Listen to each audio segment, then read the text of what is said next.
नमस्ते मित्रों। देखिएगा, आज एक नई वीडियो के साथ हैं। आज हम पढ़ेंगे गंगा नदी के बारे में। यदि हम गंगा नदी के ऊपर लेते हैं और गंगा नदी की सहायक नदियों को भी साथ में लेकर के पढ़ते हैं, तो मैं ऐसा आपको कह सकता हूँ कि उत्तर भारत की संपूर्ण नदियाँ इसमें क्लियर हो जाती हैं। कुछ एक ब्रह्मपुत्र की नदियाँ और सिंधु नदी की सहायक नदियाँ, जैसे पंजाब की पंचनद है, इनको लेकर के ये अलग पढ़ना पड़ता है। बाकी गंगा नदी और गंगा नदी की सहायक नदियाँ पढ़ने के बाद उत्तर भारत की संपूर्ण नदियाँ कंप्लीट हो जाती हैं, क्योंकि इस गंगा नदी की लंबाई को देखते हुए और इसके साथ साथ ये बांग्लादेश तक जाती है, तो बीच में हिमालय से जितनी भी नदियाँ आती है, चाहे दाएं से आती हो चाहे बाएं से आती हो। और यदि हम बात करें, कुछ राजस्थान है, मध्य प्रदेश हैं, और इनसे भी आकर के गंगा नदी में मुख्य मुख्य नदियाँ आके मिलती है। तो इस मुख्य नदी गंगा नदी और सहायक नदी को लेकर के हम आज पूर्णतः विस्तार से मानचित्र से पढ़ेंगे, और बहुत ही इंटरेस्टिंग टॉपिक है। और लगभग लगभग इस जाल को समझने वाला हो तो मैं कहता हूँ बच्चों को संपूर्ण जाल तंत्र एक ही वीडियो में समझ में आ जाएगा। लिखना नहीं कुछ भी, ओनली फॉर एकांत में बैठ करके एकाग्रता से इस वीडियो को सुनना है आपको, और शुरू से लेकर के अंत तक पूरा बने रहेगा। आपको बहुत सारा प्रयाग, जैसे बहुत सारे प्रयाग है, जैसे कर्ण प्रयाग है, और इसके बाद है विष्णु प्रयाग है, नंद प्रयाग है, रुद्र प्रयाग है, देव प्रयाग है, और गंगा नदी कहाँ कहलाएगी और कौन कौन सी नदियाँ आकर के इससे मिलती है, तब ये प्रयाग कहलाते हैं। संपूर्ण और धार्मिक दृष्टि से इम्पोर्टेंट होने वाला है, और आपको कुछ जानकारी भी अच्छी मिलेगी। इसलिए इस वीडियो को आपको ज़रूर देखना चाहिए और इस वीडियो को मिस नहीं करना चाहिए। तो चलो चलते हैं अब इस वीडियो की ओर। तो हम पढ़ेंगे आज गंगा नदी के बारे में। तो आप मैपिंग देख रहे हो। गंगा नदी में सबसे पहले आपको यदि पूछा जाए तो ये इसकी गंगा नदी किसके बाद में, कौन से प्रयाग के बाद में हम गंगा नदी कह सकते हैं, तो मैं आपको कह दूं तो इसमें एक साइड तो आएगी यमुनोत्री हिमनद से। आप देख सकते हो, जैसे कि यह है यमुनोत्री हिमनद, इसका नाम यमुनोत्री हिमनद है। और दूसरी साइड आप देख सकते हो गंगोत्री, ये गंगोत्री भी हिमनद है। इसका पॉइंट कहाँ है? यहाँ पर। इसके बाद अगला पॉइंट है, वो है चोराबारी हिमनद, और इस चोराबारी हिमनद से मंदाकिनी नदी निकलती है। यहाँ पर चोराबारी हिमनद है, इससे ही मंदाकिनी नदी निकलती है। और मंदाकिनी नदी है, और मंदाकिनी नदी के ऊपर ही हम कह सकते हैं कि केदारनाथ स्थित है। अब आपको सीधा सीधा आपको पूछा जाए कि गंगोत्री हिमनद है, यमुनोत्री हिमनद है, यमुनोत्री हिमनद से यमुना निकलती है, गंगोत्री हिमनद से भागीरथी निकलती है। इस गंगोत्री हिमनद से कौन सी निकलती है? भागीरथी। और इसके बाद चोराबारी हिमनद है, इससे निकलती है मंदाकिनी, और इसके ऊपर ही क्या है? केदारनाथ। इसके बाद मैं आपको कहूँ तो आगे है सतोपत हिमनद, और सतोपत हिमनद से नदी निकलती है अलकनंदा नदी। कौन सी नदी निकलती है? अलकनंदा। अब जैसे कि मैं आपको बता दूं कंप्लीट,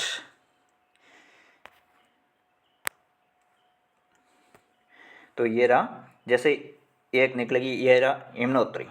इसके बाद इधर से निकलेगी, और इस यमुनोत्री यमुना नदी, कौन सी नदी निकलेगी? यमुना। मैं ओनली फॉर ये लिख रहा हूँ। इसके बाद इधर से निकलेगी गंगोत्री, और गंगोत्री से कौन सी? यमुनोत्री यमुना नदी। उसके बाद है गंगोत्री से भागीरथी नदी, और इसके बाद है चोराबारी हिमनद से कौन सी? मंदाकिनी नदी, और केदारनाथ इसके ऊपर है। ठीक है। उसके बाद है सतोपत हिमनद, सतोपत हिमनद से निकलती है वो नदी निकलती अलकनंदा, और अलकनंदा के ऊपर ही यहाँ पर बद्रीनाथ है। अब मैं आपको कह दूं कि अलकनंदा, ये सारी नदियां हैं अलकनंदा में जाकर के मिलती है। जैसे कि यमुना नदी है, यमुनोत्री हिमनद से निकलने के बाद कहाँ मिलती है? अब देखो, ये यमुनोत्री हिमनद से निकली है, उसके बाद ये कहाँ जा रही है? यानी अलकनंदा। ये क्या कहलाएगी? अलकनंदा। इसके बाद है यमुना में मिलती है चंबल, और चंबल कहाँ से? जनाबावर पहाड़ी एमपी से निकलती है, और ये पूरे राजस्थान में चलते हुए कहाँ चल रही है? राजस्थान। राजस्थान में कहाँ पर? ये भैंसोड़गढ़ चित्तौड़गढ़ से प्रवेश करती है। राजस्थान में भैंसोड़गढ़ चित्तौड़गढ़ से प्रवेश करती है। उसके बाद ये नदी आगे बढ़ती है और इसके ऊपर एक तो एमपी में बांध बना हुआ है और 3 राजस्थान में, और इसी के ऊपर है हमारे राजस्थान में खमनोर की पहाड़ी राजसमंद से निकलती है बनास नदी, और बनास नदी आकर के क्या बनाती है, त्रिवेणी संगम बनाती है। और ये त्रिवेणी संगम बनाती है रामेश्वर घाट है सवाई माधोपुर में। कहाँ पर? रामेश्वर घाट है सवाई माधोपुर, और चंबल, बनास, सीप, ये तीनों त्रिवेणी संगम बनाती है। और इसके बाद ये यमुना में जाकर मिल जाती है चंबल, इटावा यूपी में। इसके बाद यही यमुना नदी है, इसका पानी कहाँ लेके जाती है? गंगा नदी में। और इसके बाद सिंध है, बेतवा है, कैन है, ये यमुना नदी की सहायक नदी है। और इसके बाद हम ये कहा जाए, ये तो यमुनोत्री। इसके बाद ये यमुनोत्री जहाँ पर मिलती है और उसको हम कहेंगे प्रयागराज। क्या कहा जाएगा? प्रयागराज, जहाँ पर यमुनोत्री और अलकनंदा, यमुनोत्री और अलकनंदा जहाँ पर मिल जाती है। और इसके पहले देवप्रयाग कहलाएगा, और देवप्रयाग मिलने के बाद इसको हम क्या कहेंगे? गंगा कहें। और यमुनोत्री यमुना नदी है, यमुनोत्री से निकलती है। इसके बाद यमुना नदी जहाँ पर गंगा नदी में मिल जाती है तो वहाँ पर उसको हम कहेंगे प्रयागराज। क्या कहा जाएगा? प्रयागराज। और यही एक धार्मिक दृष्टि से क्या, पहले इसका नाम इलाहाबाद था, वर्तमान में क्या हो गया? प्रयागराज। इसके साथ इसी गंगा नदी में क्या आके मिलती है? ब्रह्मपुत्र बहाव क्षेत्र है, और ये दोनों ही बांग्लादेश में मिलती है। और इसके साथ जब इसको गंगा नदी को हमें पद्मा कहते हैं बांग्लादेश में, और ब्रह्मपुत्र नदी को जमुना कहते हैं। एग्जाम की दृष्टि में वेरी इंपॉर्टेंट है कि गंगा नदी को बांग्लादेश में किस नाम से जाना? पद्मा के नाम से। उसके बाद जमुना किस नदी को कहते हैं? ब्रह्मपुत्र। जब ये दोनों नदी, कौन सी? एक तो ये गंगा नदी है, एक ये ब्रह्मपुत्र नदी है। ये दोनों नदी मिल जाती है इस पॉइंट पर। इस पॉइंट पर मिलने के बाद इस नदी को, आगे नदी है, इसको मेघना कहते हैं। और यही है जब ये भारत में कहाँ से प्रवेश, ये यहाँ से नेपाल से निकलने के बाद है, ये भारत में आराकान युवा पर्वतमाला है। इसमें एक दरा है यंग दरा। यंग दरा से यहाँ पर है अरुणाचल प्रदेश में प्रवेश करती है, और अरुणाचल प्रदेश में इसे दिहांग के नाम से जान जाते हैं। उसके बाद असम में इसको ब्रह्मपुत्र, और आगे बांग्लादेश में इसको जमुना कहते हैं। वैसे ही बांग्लादेश में इसको क्या कहेंगे? पद्मा कहें। एक है इस गंगा नदी के अंदर से ही एक है वितरिका निकलती है, और उस वितरिका का नाम है हुगली। क्या है? हुगली। और अब आपको सीधे सीधा पूछता है कोलकाता बंदरगाह है वो किस नदी पर है? हुगली नदी पर है। अब आगे देखिए अगला। अब आप देख सकते हो ऐसे। अब यमुनोत्री, यमुना से कौन सी नदी निकल रही है? यमुना। ये कहाँ मिल रही है? यह मिल रही है प्रयागराज में। अब इससे पहले क्या है? इससे पहले आपको सारी डिटेल दे देता हूँ कि एक तो है गंगोत्री ग्लेशियर या हिमनद से निकलती है, वो है भागीरथी। कौन सी नदी है? भागीरथी। और भागीरथी जहाँ पर मिलती है, अब आपको सीधे सीधे आए, ये तो मुख्य नदी, एक नदी का नाम ध्यान रखना है, अलकनंदा। मेन पॉइंट ऑफ दृष्टि से अलकनंदा मुख्य रूप से यहीं याद करा दूंगा कि पंच प्रयाग क्या है। अलकनंदा सबसे पहले ध्यान रखना। अब अलकनंदा को लेकर के क्या डिस्कस कर देखिएगा कि इसके बाद है गंगोत्री हिमनद से निकलती है भागीरथी और जहाँ पर अलकनंदा मिल जाती है, कौन सी नदी? भागीरथी और अलकनंदा मिल जाती है, वहाँ उसको हम क्या कहेंगे? देवप्रयाग कहलाएंगे। और देवप्रयाग के बाद हम इस नदी को क्या कहेंगे? गंगा नदी। अब ऊपर से देखिए, क्रम से देखते हैं। यह है बद्रीनाथ है। बद्रीनाथ से हम ऊपर जाएंगे तो ये अलकनंदा पहले ही शुरू हो जाती हैं, और उसको हम कहते हैं सतोपंत हिमनद। सतोपंत हिमनद आप सुनते रहिएगा, और जहाँ जहाँ मैं टिक कर रहा हूँ आप ध्यान रखिएगा, क्योंकि ये कंसेप्ट है, क्लियर करना है। और इसको मानचित्र से ही कंसेप्ट क्लियर कर सकता है, क्योंकि ये नदियों का जाल तंत्र है। ये नदियों को जाल तंत्र को समझने के लिए आपको एक एक टॉपिक पे और शांत वातावरण में बैठ करके सुनना पड़ेगा। आप सुनते जाइए और मैं कंसेप्ट आपको क्लियर करा दूँ। अब देखिए बद्रीनाथ आपको दिख रहा है। अब आपको सीधे सीधा प्रश्न आ जाए कि बद्रीनाथ किस नदी पर है, तो आपको सीधे सीधे आंसर देना है अलकनंदा नदी। अब आपको ध्यान रखना है अलकनंदा कहाँ से निकलती है? सतोपंत हिमनद से। और इसके बद्रीनाथ भी ऑप्शन आए तो भी राइट करना। अब इससे आगे हम निकलते हैं तो इधर से आ रही है धौली गंगा। सतोपंत हिमनद से निकली बद्रीनाथ, और जहाँ पर है यह बद्रीनाथ के बाद है, इसमें धौली गंगा आके मिलती। किस में?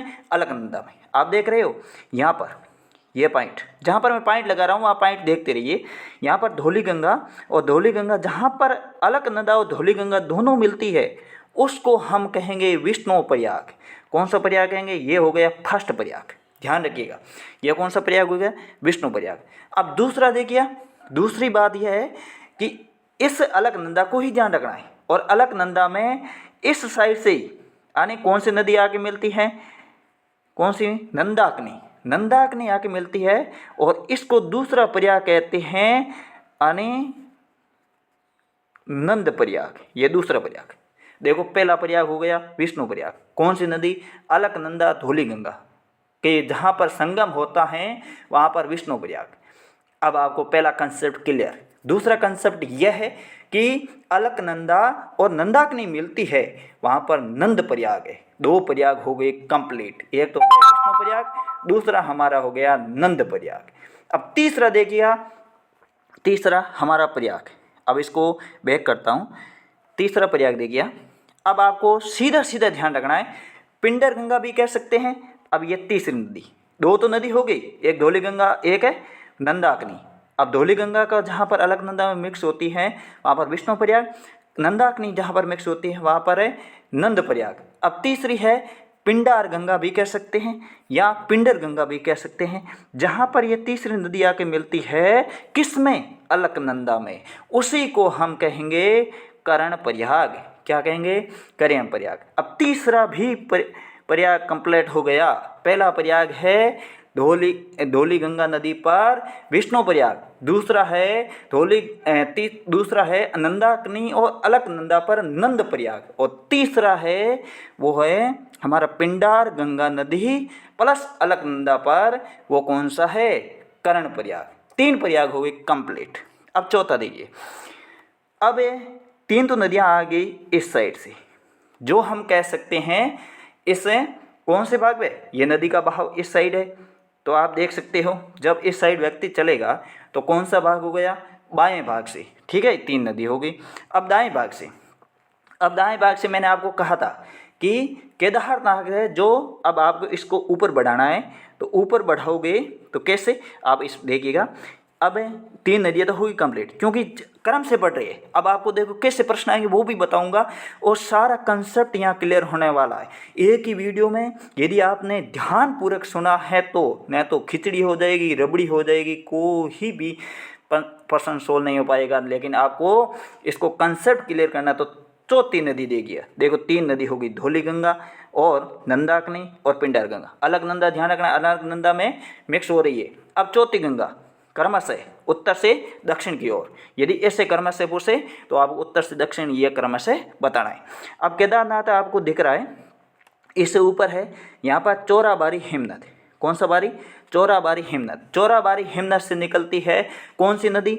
मंदाकिनी। अब मंदाकिनी के ऊपर ही केदारनाथ स्थित है। अब यही जाके कहाँ मिलती है? अलकनंदा में। ये रही भाई साहब अलकनंदा। तो अलकनंदा में कौन सी नदी मिलती है? मंदाकिनी।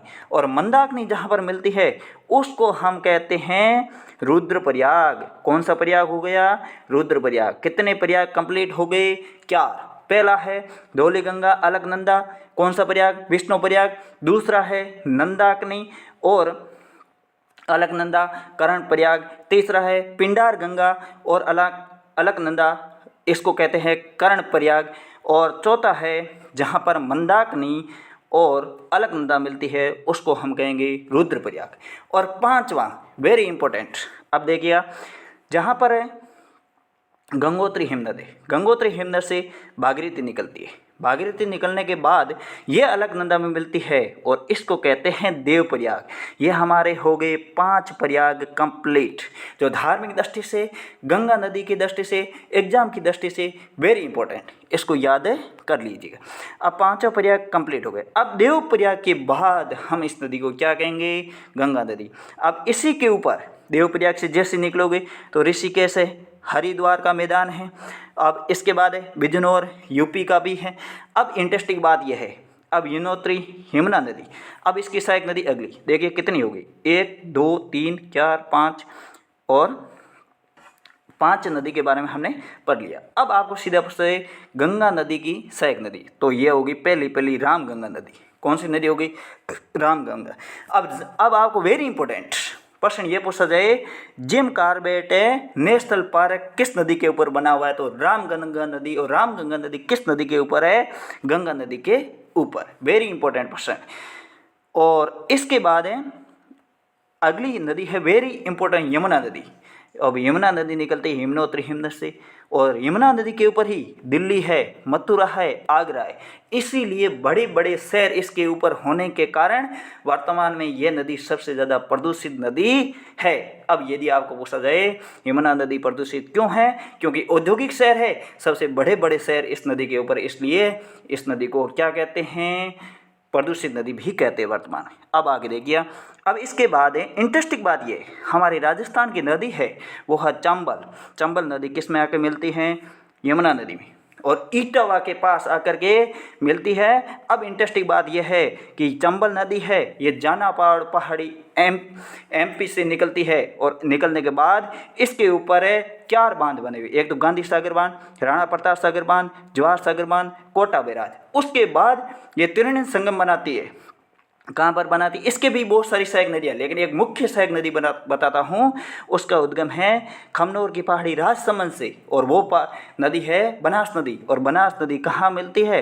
रामेश्वर घाट सवाई माधोपुर में जाके त्रिवेणी संगम बनाती। कौन कौन सी नदी? अब आपको पूछा जाए चंबल के साथ त्रिवेणी संगम कौन सी नदी बनाती है, तो आपको बताना है बनास, चंबल और सीप, ये रामेश्वर घाट सवाई माधोपुर में त्रिवेणी संगम बनाती है। उसके बाद ये इटावा यमुना मिल जाती है। इसी के साथ अगली नदी है सिंध नदी। किसकी सहायक नदी है? यमुना की। उसके बाद है आगे नदी रेखा नदी है, और उसके बाद है कैन नदी है, ये भी इसकी सहायक नदी है। और उससे आगे हम बढ़ेंगे। अब वेरी इंपॉर्टेंट प्रश्न, आगे प्रश्न है अगला, वो है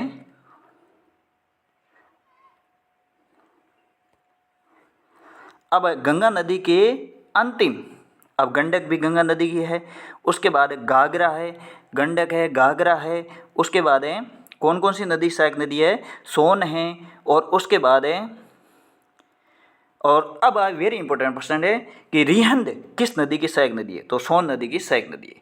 वेरी इंपॉर्टेंट आपको बता रहा हूँ। इसके बाद है जो मैंने आपको पहले भी बताया कि गंगा में से एक वितरिका निकलती है, वो है हुगली। अब कोलकाता बंदरगाह किस है? इसके ऊपर है। गंडक है, कोसी है, और लास्ट अब वेरी इंपॉर्टेंट प्रश्न ये पूछा जाता है, गंगा नदी में अंतिम तौर पर यानी कौन सी नदी मिलती है? तो वो अंतिम तौर पर नदी मिलती है महानंदा। कौन सी नदी है? महानंदा सबसे अंतिम मिलती है, और जो दार्जिलिंग की पहाड़ियों से निकलती है। फिर यह गंगा नदी कहाँ चली जाती है? फिर यह बांग्लादेश में चली जाती है, और बांग्लादेश में ही गंगा नदी को क्या कहते हैं? पद्मा कहते हैं। और बांग्लादेश में ही इधर यानी यंग यप दरे से ब्रह्मपुत्र नदी आती है, और ब्रह्मपुत्र नदी अरुणाचल प्रदेश में दिहांग कहते हैं, असम में ब्रह्मपुत्र कहते हैं। उसके बाद ये जैसे ही बांग्लादेश में जाती हैं तो इसको क्या कहते हैं? जमुना कहते हैं। दोबारा देखिएगा, एक बार दोबारा सुनिएगा। इधर से आती है गंगा नदी, और इसको हम बांग्लादेश में कहेंगे पद्मा। क्या कहेंगे? पद्मा। इधर से आती है यंगप दरे, आराकान यमुना पर्वतमाला से निकल करके अरुणाचल प्रदेश में प्रवेश करती है, और उसको दिहांग कहते हैं। अरुणाचल प्रदेश में आगे जाती है तो इसको असम में ब्रह्मपुत्र कहते हैं। जैसे ये बांग्लादेश में जाती हैं तो इसको कहते हैं जमुना। क्या कहते हैं? जमुना। गंगा को पद्मा, इसको जमुना। अब जैसे ये दोनों मिल जाती हैं, मिलने के बाद इस नदी को कहते हैं मेघना। वेरी इंपॉर्टेंट नदी। इसके बाद अगली नदी भी पढ़ेंगे, उससे पहले इस नदी को कंप्लीट आपको एक बार नहीं, 2 बार नहीं, 3 बार नहीं, जितना हो सके वीडियो सुनिएगा, क्योंकि इसी से ही कंसेप्ट क्या होगा? क्लियर होगा। अब आप देख सकते हो यमुना नदी की कौन कौन सी सहायक नदी है, और उसके बाद है गोमती है, घाघरा है, गंडक है, कोसी है। ये किस नदी की सहायक नदी है? अब आप एक बार और देखिए कि गंगा नदी की गोमती, घाघरा, गंडक, कोसी। उसके बाद आप देख सकते हैं सोन है।